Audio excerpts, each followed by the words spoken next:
Hello, my name is Jan Peterson. I am the founder and past chair of the Huairou Commission Women, Homes and Community. I am here in my new title as the Honorary Chair of the Huairou Commission. And I am so pleased to be part of this filming that is preparing everybody for the upcoming Africities conference. The Huairou Commission historically has been a partner and supporter of the UCLG and particularly UCLG Africa.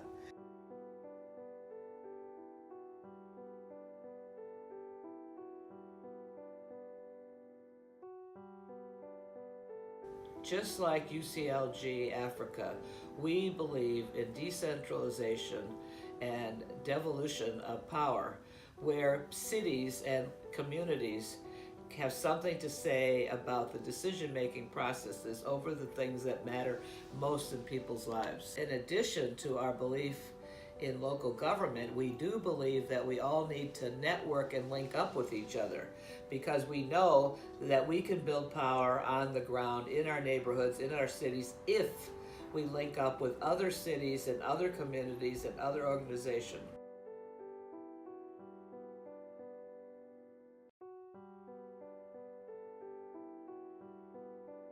Grassroots leaders in the Huairou Commission have created new structures to strengthen the role of local government. One of them is Watchdog Groups in Kenya that organized across the country to prevent land grabbing and asset stripping of poor women who were being thrown off when their husbands died of HIV and AIDS. And it worked. I mean, it worked. They stopped this kind of action. In other places, people have built the community practitioner platform to bring partners and other NGOs and grassroots groups together to begin to share practices around climate change and around disaster, how to prevent disaster risk reduction.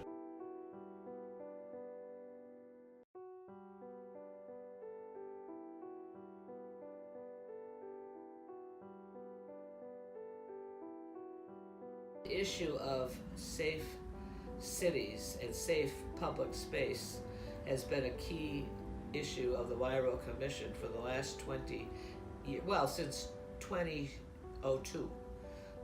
It's been on our agenda, and we have member groups particularly in Canada and Latin America and Asia that have worked a lot on making their cities safer for women and have set up a variety of tools, practical tools that women can use to map their cities and look at where they don't feel safe and engage with local government on how to rebuild and strengthen the city's infrastructure so that women feel safe, because it's a key economic thing that if women don't feel safe in their cities, they're not going to go out at night, they're not going to go to restaurants, they're not going to go shopping, they're not going to do other things. So and now there are many cities around the world that are creating safe cities. And obviously public space is not just about safety. Do women have equal access to public space? Do marketing women who are selling their market things, are they able to keep their products there at night and not have to carry them home? How has the city adjusted to the fact that there are hundreds of women marketing who have to go back and forth in the dark at night or need the public space? How is that public space adjusted? We have very good examples of what women have done in many different public spaces in Africa and in other countries to make the space usable for women and not just to be a place where young men can be. And I think people realize that if it's safe for the women, then it's safe for families and children, and it becomes a productive space and not just a space where people have to be worried about walking through. So we think public space and the use of public space by women is one of our core issues. And public isn't just a space. It could be a library, it could be a lot of things. It's not just an outdoor park.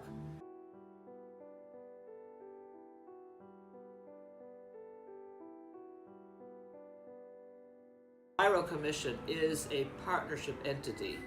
Recently, it made a major change. It moved from being a secretariat network-run global organization to a grassroots run and facilitating NGO organization. We actually had an election and elected our new chair, Violet Shavuzi, a rural farmer and a member of the Home-Based Care Alliance from Kenya, as our global chair. So we have done what we're saying other people have to do, which is to turn themselves around and begin to put grassroots women at the center and build partnerships where they are not on the margins but in the middle.